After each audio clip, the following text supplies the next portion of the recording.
Today we are going to discuss human respiratory system. Humans में किस तरह से गैस एक्सचेंज होता है? तो ह्यूमन रेस्पिरेटरी सिस्टम के टू पार्ट्स हैं, air conducting portion and gas exchange portion.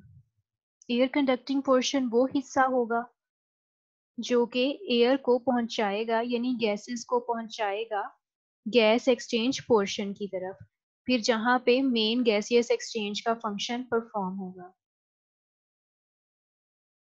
तो एयर कंडक्टिंग पोर्शन बेसिकली क्या है? ये एक एयर ट्रांसमिटिंग पोर्शन है जिसका फंक्शन क्या है? To filter warm and humidify air on its way to lungs.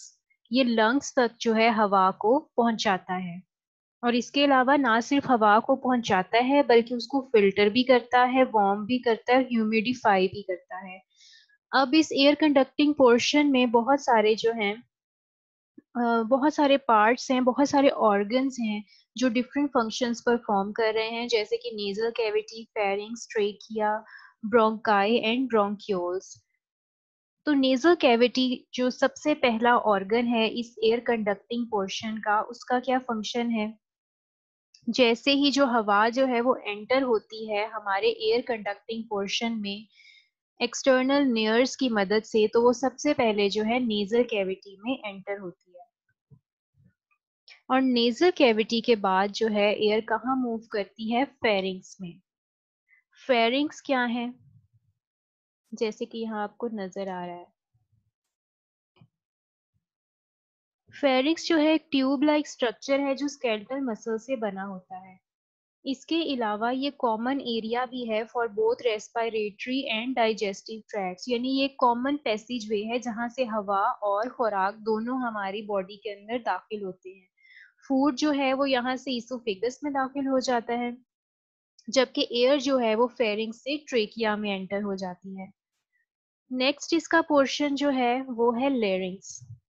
Larynx जो है एक कार्टिलेजिनस स्ट्रक्चर है जो कनेक्ट करता है फेरिंग्स को ट्रेकिया से। इसके अलावा ये रेगुलेट करता है एयर को जो हमारे लंग्स में एंटर होती है या उससे बाहर जाती है। इसके अलावा ट्रेकिया में एक एपिग्लोटिस जो है वो स्ट्रक्चर होता है जिसे हम कहते हैं फ्लैप ऑफ कार्टिलेज। इसका क्या फंक्शन है? It allows air to enter into the trachea during breathing. जब हम सांस लेते हैं तो जो हवा फेरिंग से एंटर होती है उसको ट्रेकिया के अंदर जो है ये दाखिल करवाता है, उसको अलाउ करवाता है। जब ये कवर कर लेता है ट्रेकिया को, तो फिर जो है हवा जो है एंटर नहीं हो सकती, और ये कवर कब करता है ट्रेकिया को? ड्यूरिंग स्वेलोइंग, ताकि खुराक जो है वो हमारी सांस की नाली में दाखिल ना हो जाए। Next we have trachea. तो ट्रेकिया क्या है? ये एक्सटेंड आउट होता है फ्रॉम लैरिंग्स टू लंग्स, और ये किससे बना होता है? सी शेप पीसीज ऑफ कार्टिलेज। तो एयर जो है वो हमारे लैरिंग्स से ट्रेकिया में मूव करती है ड्यूरिंग इनहेलेशन, यानी जब हम सांस लेते हैं। ट्रेकिया जो है वो फर्दर डिवाइड होता है टू ब्रांचेस में, राइट एंड लेफ्ट ब्रोंकस। अब ये जो मेन ट्यूब है ट्रेकिया, जब ये लंग्स में एंटर होती है तो लंग्स हमारे दो हैं, लेफ्ट और राइट, तो ये दोनों लंग्स में जो है डिवाइड हो जाती है। अब इस ये क्या कहलाती है? ब्रोंकस, यानी right bronchus and left bronchus. अब लंग्स में जाने के बाद ये जो है ब्रोंकस, या इसकी जमा को हम कहते हैं ब्रोंकाई, ये फर्दर स्मॉल ब्रांचेस में डिवाइड हो जाती है जिन्हें हम ब्रोंकियोल्स कहते हैं। फिर ब्रोंकियोल जो है वो उससे भी ज्यादा स्मॉल ट्यूब्स में डिवाइड हो जाता है जिसे हम कहते हैं टर्मिनल ब्रोंकियोल्स। और एट द एंड जो है, जो लास्ट पोर्शन है ब्रोंकियोल का, उसको हम कहते हैं रेस्पिरेटरी ब्रोंकियोल्स। ये सबसे स्मॉलेस्ट ब्रांचेस हैं ब्रोंकियोल्स की। तो ये ब्रोंकियोल्स जो होंगी रेस्पिरेटरी ब्रोंकियोल्स, ये पार्ट होती हैं हमारा gas exchange portion of respiratory system. ये गैस एक्सचेंज पोर्शन जो है उसकी डायग्राम है, उसमें कौन कौन से ऑर्गन्स शामिल हैं, कौन कौन से पार्ट्स शामिल हैं। तो एल्व्यूलर डक्ट्स जो हैं ये कनेक्ट करती हैं रेस्पिरेटरी ब्रोंकियोल्स को एल्व्यूलाई से। अब हमारा जो गैस कंडक्टिंग पोर्शन था, आपको पता है कि वो रेस्पिरेटरी ब्रोंक्यूल्स पे जाके एंड हुआ था। तो गैस एक्सचेंज पोर्शन में बेसिकली वो स्ट्रक्चर्स इन्वॉल्व हैं जो डायरेक्टली गैस एक्सचेंज में पार्टिसिपेट कर रहे हैं, और ये कहाँ से स्टार्ट होता है? टर्मिनल ब्रोंक्यूल, जहाँ पे रेस्पिरेटरी ब्रोंक्यूल के साथ जाके ज्वाइन करता है। तो ये है टर्मिनल ब्रोंक्यूल, और ये जो इसकी फर्दर स्मॉल ब्रांचेस हैं रेस्पिरेटरी ब्रोंक्यूल्स। अब यहाँ पे ये जो दोनों जो हैं जहाँ पे अटैच हो रहे हैं, मिल रहे हैं, टर्मिनल ब्रोंक्यूल और रेस्पिरेटरी ब्रोंक्यूल, ये हमारा गैस एक्सचेंज पोर्शन है। अब इनको देखें आप कि ये जो हमारी ब्रोंक्यूल हैं, रेस्पिरेटरी ब्रोंक्यूल, इसके आगे ये क्लस्टर्स हैं कुछ, जिन्हें हम कहते हैं एल्व्यूलर सैक। अब एल्व्यूलर सैक जो है उसके अंदर बहुत सारे क्या है, एल्व्यूलाए हैं, ये स्मॉल जो सर्कुलर स्ट्रक्चर्स हैं। और अगर हम एल्व्यूलाइज का जो है उनमें से एक एल्व्यूलस का हम स्ट्रक्चर देखें तो उसमें क्या है, ग्रेप लाइक छोटे छोटे पाउचीज बने हुए हैं। तो एल्व्यूलाई को हम कहते हैं it is the basic functional unit of lung, यानी लंग का जो बेसिक फंक्शन जो है गैस एक्सचेंज का, वो बेसिकली कौन परफॉर्म कर रहे हैं? एल्व्यूलाई। अब एल्व्यूलाई के ऊपर, ये एल्व्यूलाई का स्ट्रक्चर है, अब इसके ऊपर जो है बहुत सारी जो है ब्लड कैपिलरीज हैं। अब जो हार्ट से जो है डीऑक्सीजनेटेड ब्लड जो है वो लंग्स को सप्लाई किया जाता है, और वहां से ऑक्सीजनेटेड ब्लड हार्ट के जरिए पूरी बॉडी को सप्लाई किया जाता है। तो यहाँ पे क्या होता है बेसिकली? Gas exchange. अब गैस एक्सचेंज होता कहाँ है? ये एल्व्यूलाई की वॉल के और कैपिलरीज की वॉल के बीच में।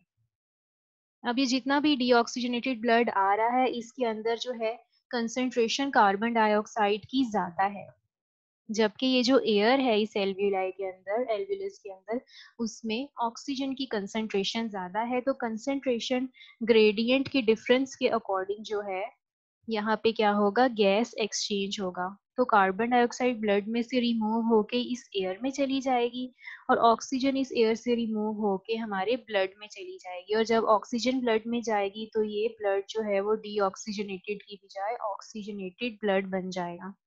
तो एल्व्यूलाई जो हैं वो क्या करते हैं, provide a large surface area for gas exchange.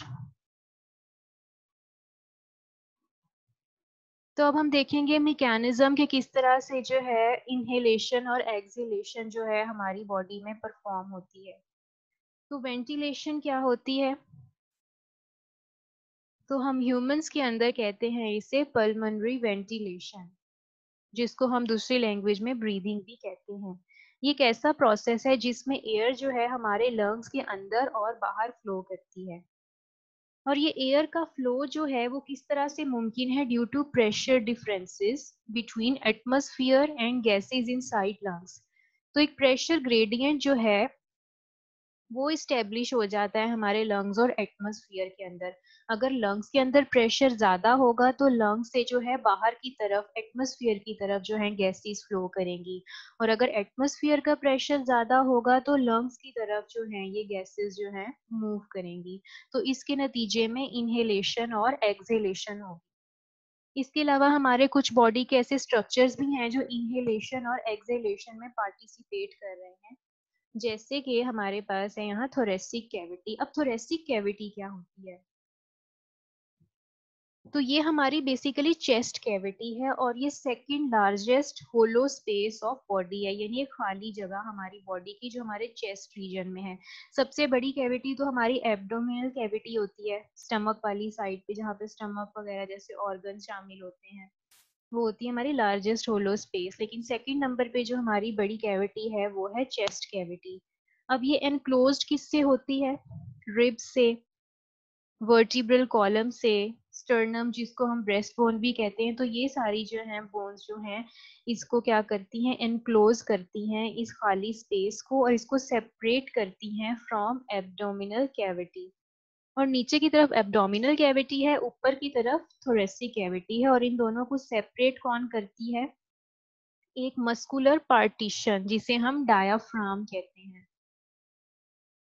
इसके अलावा यहाँ पे इंटरकॉस्टल मसल्स भी मौजूद होते हैं हमारे रिब्स के बीच में, जो हमारी रिब केज का वॉल्यूम को जो है कंट्रोल करते हैं, हमारे रिब केजेस को कॉन्ट्रैक्ट करते हैं, रिलैक्स करते हैं, जिसकी वजह से हमारी थोरेसिक कैविटी का वॉल्यूम इंक्रीज और डिक्रीज होता है। इसी तरह से हमारी जो डायाफ्राम जो सेपरेट कर रही है थोरेसिक कैविटी और एब्डोमिनल कैविटी को, उसकी कॉन्ट्रैक्शन और रिलैक्सेशन भी हमारी थोरेसिक कैविटी का वॉल्यूम जो है उसको कंट्रोल कर रही है। अगर थोरेसिक कैविटी का वॉल्यूम जो है वो बढ़ जाएगा या कम होगा, तो उससे जो है प्रेशर ग्रेडियंट एस्टेब्लिश होगा, जिसकी वजह से इनहेलेशन और एक्सहेलेशन होगी। अब हम डिफरेंस देखते हैं इनहेलेशन और एक्सहेलेशन में। तो सबसे पहले हम इनहेलेशन को देखते हैं। इनहेलेशन में देखें आप, सबसे पहले जो है इंटरकॉस्टल मसल्स जो हमारी रिब्स के बीच में है वो क्या करते हैं, कॉन्ट्रैक्ट करते हैं। जब ये कॉन्ट्रैक्ट करते हैं तो हमारी रिब्स जो हैं वो बाहर की तरफ और ऊपर की तरफ मूव करती हैं, जिसकी वजह से हमारी थोरेसिक कैविटी का वॉल्यूम जो है वो बढ़ जाता है। दूसरा यहाँ पे क्या हो रहा है, डायाफ्राम के अंदर एक चेंज। तो डायाफ्राम जो है उसके मसल्स कॉन्ट्रैक्ट होते हैं और डायाफ्राम जो है वो नीचे की तरफ को मूव करती है, तो जिससे वॉल्यूम ऑफ थोरेसिक कैविटी मजीद जो है बढ़ जाता है। अब देखें इसके नतीजे में रिब केज की मूवमेंट और डायाफ्राम की मूवमेंट के नतीजे में क्या हुआ है, यहाँ पे थोरेसिक कैविटी का वॉल्यूम जो है इंक्रीज हो गया है। अब थोरेसिक कैविटी का वॉल्यूम इंक्रीज होने की वजह से एयर प्रेशर जो है हमारी थोरेसिक कैविटी का वो डिक्रीज हो गया है। अब यहाँ पे एयर प्रेशर कम है लंग्स में, जबकि एटमॉस्फेयर में एयर प्रेशर ज्यादा है। तो आपको पता है ग्रेडियंट डिफरेंस का रूल क्या है कि हाई से लो की तरफ जाना, तो बाहर प्रेशर ज्यादा है तो बाहर से अंदर की तरफ जो है हवा की मूवमेंट होगी, जिसके नतीजे में इनहेलेशन होगी। नेक्स्ट है एक्सेलेशन, जो इसका वेरी ऑपोजिट है। इसमें हमारे जो इंटरकॉस्टल मसल्स हैं वो क्या होंगे, रिलैक्स हो जाएंगे, जिसकी वजह से हमारा रिब केज जो है वो ना सिर्फ नीचे की तरफ जाएगा बल्कि अंदर की तरफ को चला जाएगा, जिससे थोरेसिक कैविटी का वॉल्यूम डिक्रीज हो जाएगा। इसी तरह से हमारी डायाफ्राम जो है वो क्या होगी, रिलैक्स हो जाएगी, उसके मसल्स रिलैक्स हो जाएंगे और डायाफ्राम ऊपर की तरफ मूव करेगी, जिससे फर्दर हमारा जो है थोरेसिक कैविटी का वॉल्यूम जो है वो डिक्रीज हो जाएगा। अब इनके नतीजे में क्या हुआ, हमारी थोरेसिक कैविटी का वॉल्यूम डिक्रीज हो गया। थोरेसिक कैविटी का वॉल्यूम डिक्रीज होने से एयर प्रेशर जो है वो हमारे लंग्स में क्या हो जाएगा, इंक्रीज। तो जब प्रेशर हमारी बॉडी के अंदर जो है हवा का वो इंक्रीज होगा और एटमॉस्फेयर का प्रेशर उसके मुकाबले में कम होगा, तो अंदर से जो है बाहर की तरफ हवा निकलेगी, जिसकी वजह से एक्सेलेशन का प्रोसेस जो है वो परफॉर्म होगा।